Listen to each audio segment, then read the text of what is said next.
This episode is brought to you by Bumble. So, you want to find someone you're compatible with, specifically someone who's ready for a serious connection, totally open to having kids in the future, is a tall, rock-climbing Libra, and loves rom-coms with vegan pizzas on Tuesdays just as much as you do. Bumble knows that you know exactly what's right for you. So whatever it is you're looking for, Bumble's features can help you find it.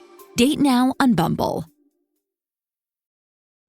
Families have a lot going on. Let Ollie help manage the mental load with new cognitive help supplements for everyone 4 and up, like delicious Lolly Focus Pops or Lolly Mellow Pops for kids. And for parents, try 3 new Brainy Chews to help you focus, chill out, or get energized. Find these cognitive health buddies for the whole fam at ollie.com. That's OLLY.com. These statements have not been evaluated by the Food and Drug Administration. This product is not intended to diagnose, treat, cure, or prevent any disease.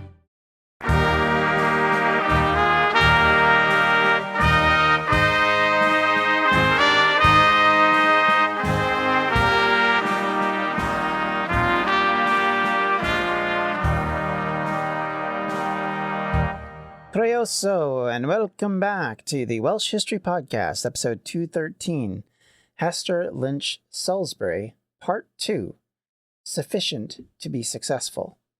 Last episode, we talked a lot about the early life of Hester, sometimes called Hetty, by the way, so if I end up using Hetty at some point, you'll understand that it's kind of a nickname that both her and her daughter and her mother, because they were all Hesters, used at some points.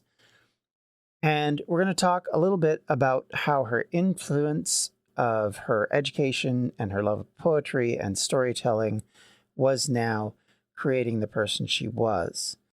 At age 22, she would be married to Henry Thrale, who she did not have a great deal of interest before or seemingly after marriage.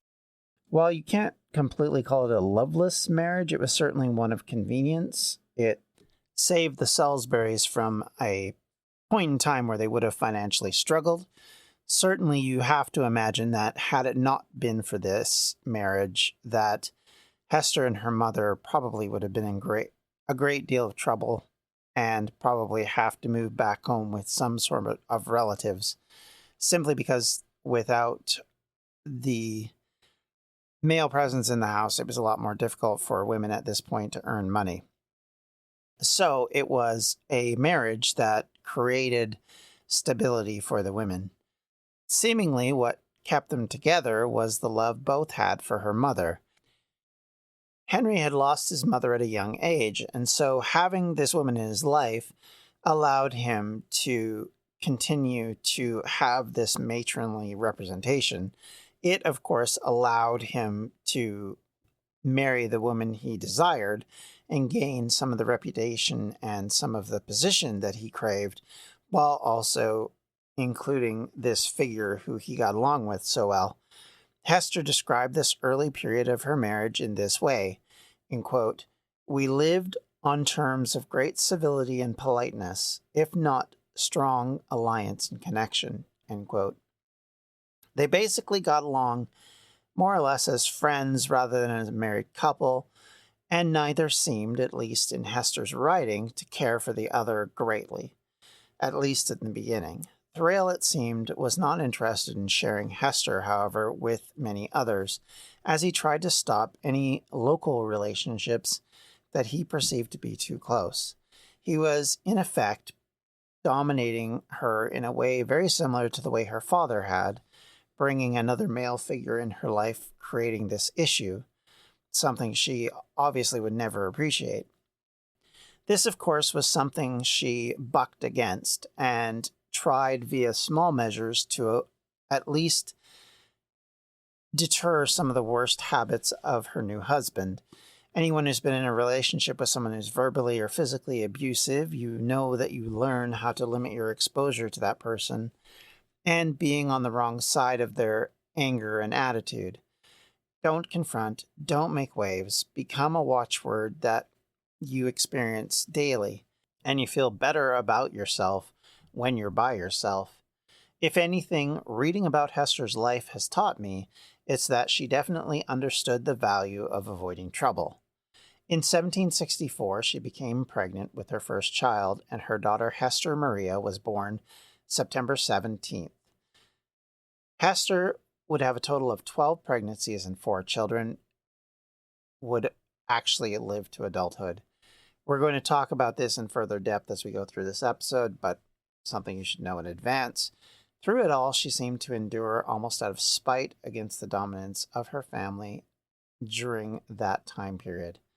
Hester would eventually be introduced to Arthur Murphy, an Irish playwright, poet, actor, and wildly barrister. He was a friend of the Thrales who actually paid attention to Hester and struck up a friendship with her. It would be a significant one, and one of the few that would allow her to stretch herself. It was through a relationship that she was to be introduced to one of the major influences that would come into her life, Samuel Johnson.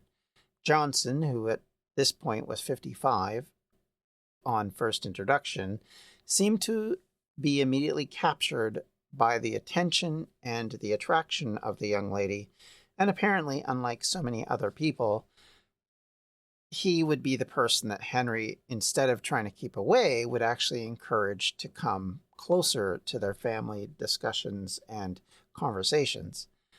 This, I think, was in part because Henry did not necessarily understand the lifeline he had given to his wife. Or if he did, he never made it clear to her because she seemingly didn't understand, or at least in her own writings, seemed to think that it was against him rather than with him.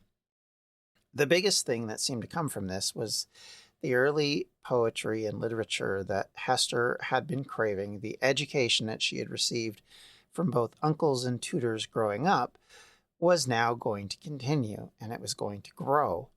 It was something she had struggled to achieve, and under which she saw so much of the dominion and control that others had over her melt away. Hester found in Johnson someone who could match her wit and was willing to engage in combative discussions for which she had craved so greatly. She was pleased that he took her thoughts and writing seriously enough, not just to act as critic or hype man, but also would be willing to work with her on her translations and poems as a partner rather than just an overseer or senior advisor. Johnson was so taken by her that he would be willing to stay with them, which, of course, seems a bit odd to our mindset, but Hester's entire life seemed to be fairly odd at this stage. So if we've noted anything so far, is that her acquaintanceships with older men was not something she was unfamiliar with. It was actually how she received a great deal of her education, and she seemed to appreciate him for his intelligence. Of course, Johnson, as I've said in the past episode, was the man who developed the first English language dictionary and was a key cog in the London literary societies of the mid to late 1700s. And for himself, Johnson definitely felt a connection as well, and he himself said, in quote, "Where should be pleasure be sought, but under Mrs. Thrale's influence," end quote. To be honest, it feels odd, a 55-plus-year-old man, to be so reliant and seemingly smitten by a young woman who is married and having children and pregnancies throughout this period. And make no mistake, at initial blush, it does look quite peculiar, especially with Johnson's tendency to surround himself with young women who may or may not have been people he was pursuing romantically. In the case of Hester, though, it almost comes across over time as you read more and more about their relationship of a fatherly figure, someone who could represent something that Hester really didn't have, which was a father who matched her intellectual wit and had no representation of the violent side of things. In fact, quite honestly, Hester would state, or at least measure Johnson, based on the fact that she thought he was a moral and upstanding character. So if that's the case, that kind of points away from being a romantic ensuing and looking out for her in that way. In fact, it definitely seemed more and more as time went on that he was that father figure she needed, and definitely seemed to be focused that way.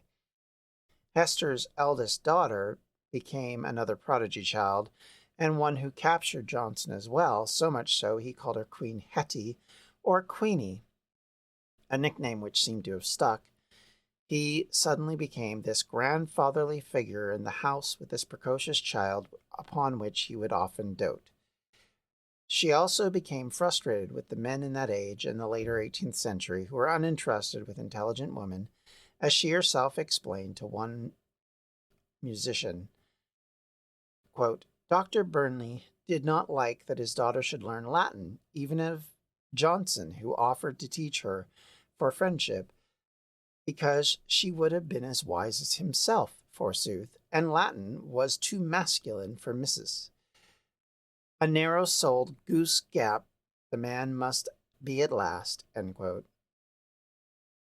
While the sentiment is pretty obvious, the language itself would certainly not fit in our current day.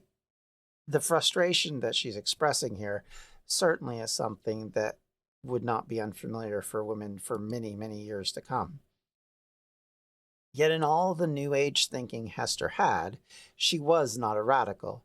She supported Henry's run for MP in the area of London that they lived in.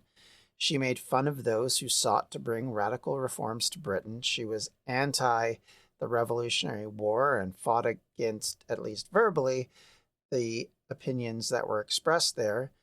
And she appeared to be willing and able to mock them on all of these important things that seemed to be so important to a modern person.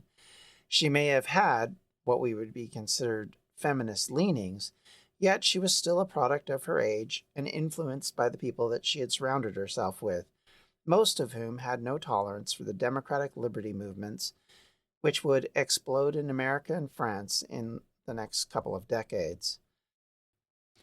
All this time, while the family was growing up and the life of Henry and his business as a brewer continued to grow in progress, it also meant that Henry Thrale was always looking for ways to make his business better, sometimes in ways that were not going to make his business better. And it was one of these times when he took a terrible business risk, trying to get ahead of brewing competitors in a way which would be similar to a disaster. Especially if you grew up in the 80s, it would definitely not be unfamiliar, such as something like New Coke. If you have no idea what I'm referring to, please look it up, because it's an interesting study in corporate speak that kind of deluded themselves into thinking that they needed to change for the sake of change. And Thrale's decided to change the way his brew of beer was made, and in doing so, it actually created undrinkable beer and lost him a fortune. And because of it, it destroyed not just the company, but also the wages that they were going to be paying the employees. And on the verge of this financial chaos, Hester stepped in and took charge, begging friends for help, traveling to their houses for loans and largesses that allowed the business and the family to survive the terrible moves of Henry and allowed them the space to recover, as they, of course, were dependent upon that income to survive. Her willingness from 1772, when all this began, to get involved in the running of the accounts of the business and to stare down those who sought to gain advantage from their weakness, showed that she was never going to accept failure, even as her husband despaired, and previously Johnson doubted her acumen on these things outside of academia. She was, at the end of the day, a hard-headed person who was not going to just bend over and suffer the problems and financial distresses that she had experienced as a young woman. As Henry regained his momentum and arrived from his depression to fire back and work again, he reattempted similar failed experiments. In this instance, specifically in 1773, it was when her mother passed away, cutting the last real link she had with her family in Wales and the borderlands. And it was a time of sadness, but for Hester, unwilling to simply give in when their livelihood was in jeopardy, she instead worked through all of her sadness and grief, trying to deal with a very young family, as well as dealing with the business problems that her husband continued to create. Finally, in 1774, as the storm in the colonies was about to erupt, in order to deal with her mother's estate, she joined Johnson, Henry, and their eldest child, Hester, or Hetty as she's been known, or Queenie, in North Wales. It was the first time that the family had been able to step away from all of their problems, and because of this, Hester had a lot of anxiety because some of her younger children, which there were some at this point, were left in London to be cared for while she went to North Wales, and this created some conflict of feelings in herself. However, she wanted to go back to Wales, and it was important to her, and they toured from the very northeast to the very northwest, from the edges of the borderlands all the way to the edge of the Irish Sea. And while she seemingly enjoyed herself, the trip was viewed much more caustically by Johnson specifically, who seemed to be very much unimpressed, both with the northeast Welsh landscape and the various sites, with the possible exception of some of the old Edwardian castles that he witnessed, which in a way made Hester feel sad because both her husband and her fatherly figure were both being very rude about the country that she grew up in and loved. And in fact, when she described her experience at the castle at Denbigh, she said that she saw it, in quotes, wild in its situation, rude in its appearance, the haunt of screaming gulls and clamorous rooks, end quote. In other words, she had a romantic idea about what this place looked like and felt like, and it's something that obviously she felt dear about. In fact, she would go a long way in trying to teach these two Englishmen about Wales and about what it was to her, a place of mystery and charm to go along with the familiar haunts of her early youth. She had loved Wales and fought against these companions of hers about it. She may have been away from the place for over a decade, but there was no escaping the respect and love she had for it. If you're like me and eating healthy is a bit of a problem, let me bend your ear a little bit to eat stress-free this spring with Factor's delicious, ready-to-eat meals. Every fresh, never frozen meal is chef-crafted, dietitian approved, and ready to eat in just 2 minutes. Choose from a weekly menu of 35 options, including popular options like Calorie Smart, Keto, Protein Plus, or Vegan and Veggies. Also, discover more than 60 add-ons every week, like breakfast, on-the-go lunch, snacks, and beverages to help you stay fueled and feel good all day long. What are you waiting for? Get started today and fuel up for your springtime goals. Get chef-prepared meals on the table in 2 minutes with Factor's ready-to-eat meals, so you can get back to doing what you love this spring. Also, if you're looking for gourmet meals, try meals that feature premium ingredients like filet mignon, shrimp, truffle butter, broccolini, and asparagus. We're celebrating Earth Day all month long. Look out for the Earth Month Eats badge on the menu for our lowest carbon footprint meals. Head to factormeals.com/WelshHistoryPod50 and use the code WelshHistoryPod50 to get 50% off your first month plus 20% off your next month. That's code WelshHistoryPod50 at factormeals.com/WelshHistoryPod50 to get 50% off your first box plus 20% off your next box while your subscription is active. This episode is brought to you by Visit Williamsburg. In Williamsburg, Virginia, there's never too much of a good thing. Whether you're a foodie, a golfer, a history buff, a shopaholic, an outdoor enthusiast, or a thrill seeker, you'll find what you came for here and more. So ask yourself, what is it you want? Discover Williamsburg and plan your trip at visitwilliamsburg.com. Now, you might be asking, dear listener, are we talking and taking so much time discussing the early life of someone who was born in Wales but did not spend much of her life here? Why have we spent so much time specifically talking about the more mundane and daily experiences, friendships, and all of that? Well, in part because Hester represents the type of person we hardly hear about. As I mentioned last episode, women are almost totally lost to us in time because they rarely have their own voice. They're rarely able to talk about themselves. Typically, they're rarely even represented in the histories and novels of things that we have. If anything, they're little more than a device. So it's a lot more difficult to gain an idea about who they were and what they were concerned about and the things that they wanted out of life. The idea that they might have had their own totally acceptable ambitions, dreams, and nuanced viewpoints is something we just don't see in history to this point.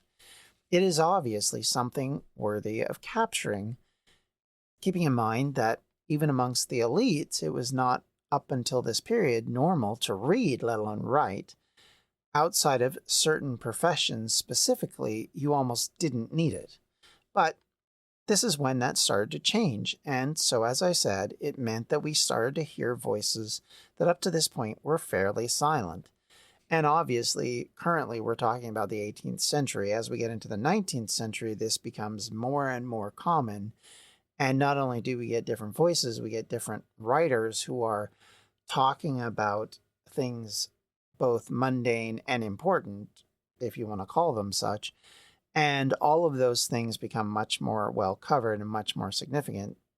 But this is really our first real window into that because Hester was a journal keeper, because she kept journals of various types, both in her poetry and writings, but also a daily log of her family and the activities they did.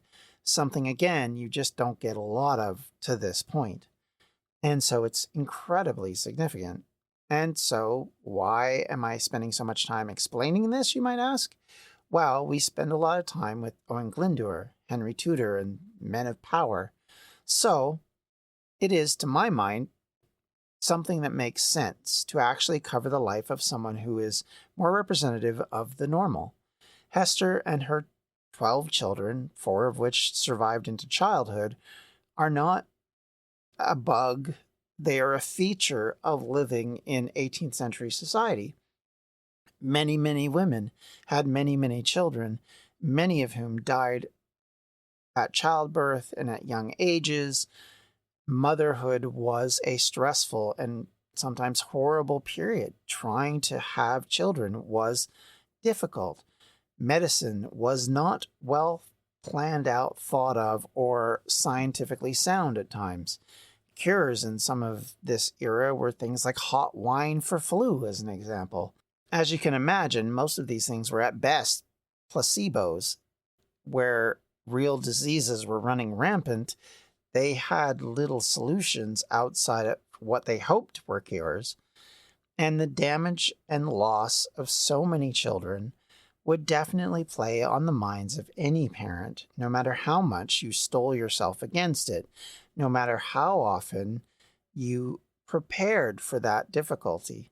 Spending your 20s and your 30s in and out of pregnancy as well must have made the physical well-being of Hester very difficult, and many other women of this era.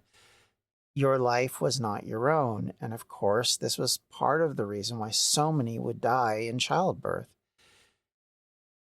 And Hester had the additional issue that not only was she dealing with all of this stuff, she also had to keep working for her husband, helping him in his workplace, but also helping him in political campaigning, creating speeches, and ensuring the success of the family while doing all of that and carrying and delivering children.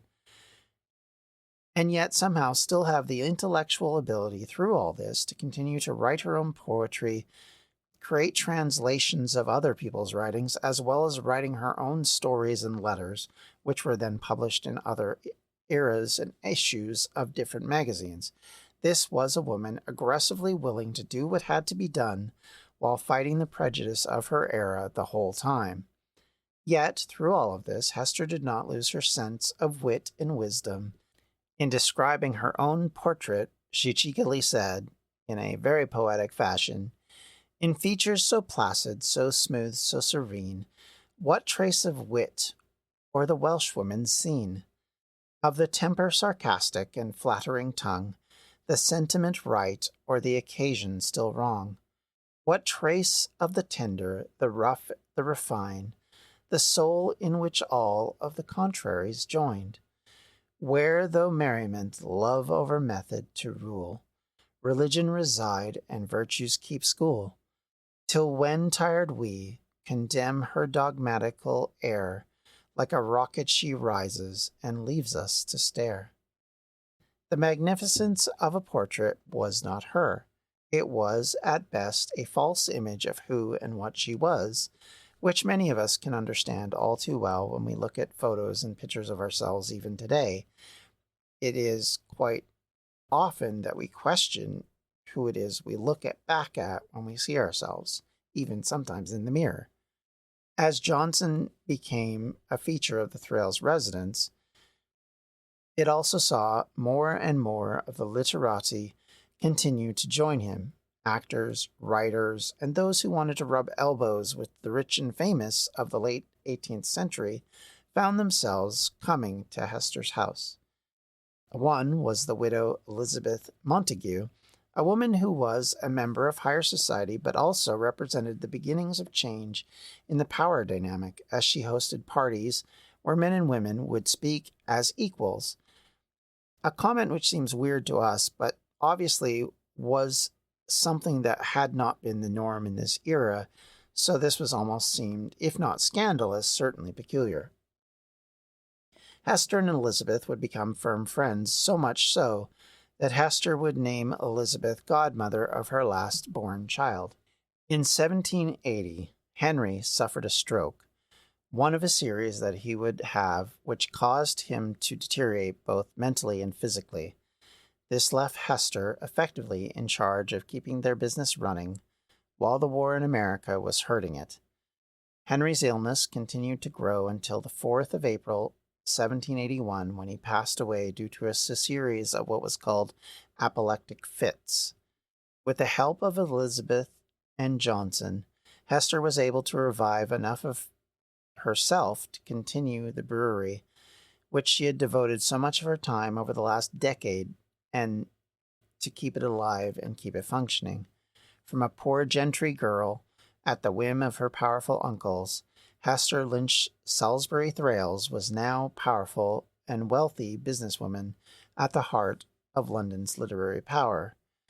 But all through that, it was obvious that she didn't really want to control a business, didn't want to be in charge of the brewery, and one of her happiest days was when she finally sold the business for £135,000, some of which would then be invested, some of which would then pay off the loans and debts of various banks and moneylenders, as well as a large sum went to the manager of her brewery, who had stood by her during the rough times of the near financial insolvency, which had almost overcome the Thrales during Henry's failed schemes a decade earlier.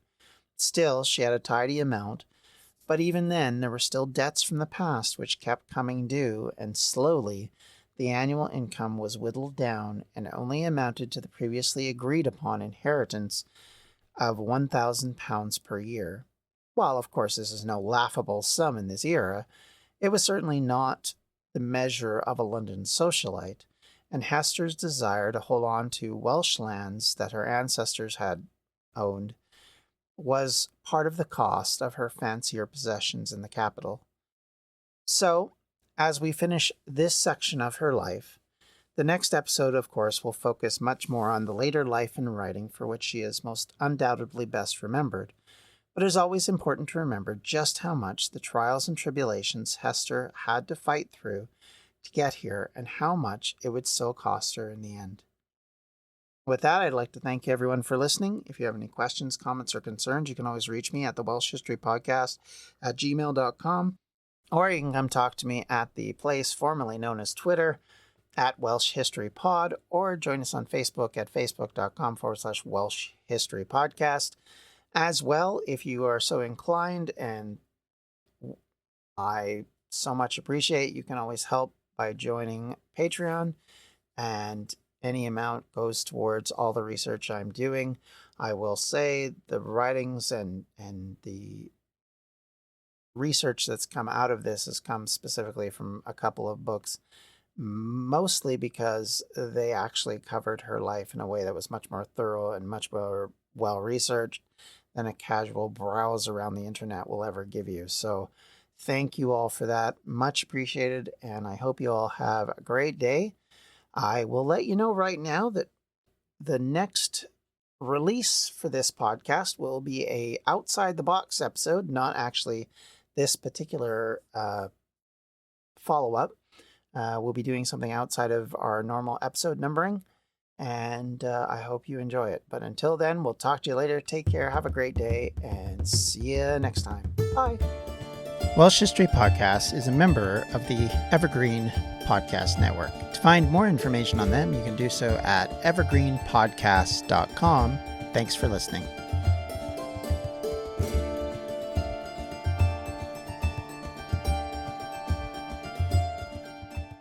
Welcome to Anthology of Heroes, the podcast that explores the most pivotal moments of history through the eyes of those who lived it. In this podcast, we don't spend our time recounting facts and dates. Instead, we follow in the footsteps of national heroes, kings, or ordinary people who lived and breathed the moments that shaped our world. We're not hemmed in by eras, borders, or religions. Instead, we seek out the tales of those who defied the odds and fought passionately for their beliefs. Whether they're right or wrong is up to you to decide. From Vercingetorix's doomed rebellion against Rome, to Osceola's unshakable war against the USA, all the way up to the inspiring Sobibor concentration camp uprising in World War II, each episode is an immersive listening experience, blending music and sound effects to really draw you into the story. Our episodes go for about 45 minutes, making them perfect for your commute, and are crafted using a wealth of historical sources, which I list on our website if you want to learn more. I'm the host, Elliot Gates, and I'm thrilled to have you joining me as we uncover history's hidden gems and illuminate the faded pages of our past. Look out for the Anthology of Heroes podcast on Spotify, Apple Music, or anywhere else you get your podcasts from. Hello everyone, my name is Tom Kearns and I host the Anglo-Saxon England podcast, where I cover the history and culture of England from the departure of the Romans in the 5th century to the Norman conquest in 1066. So far we've surveyed the collapse of Roman rule in Britain, the migration of the Anglo-Saxons, and the history of Northumbria from its beginnings in the mists of legend to its destruction at the hands of Viking raiders in the 9th century. I hope you'll come and give it a go.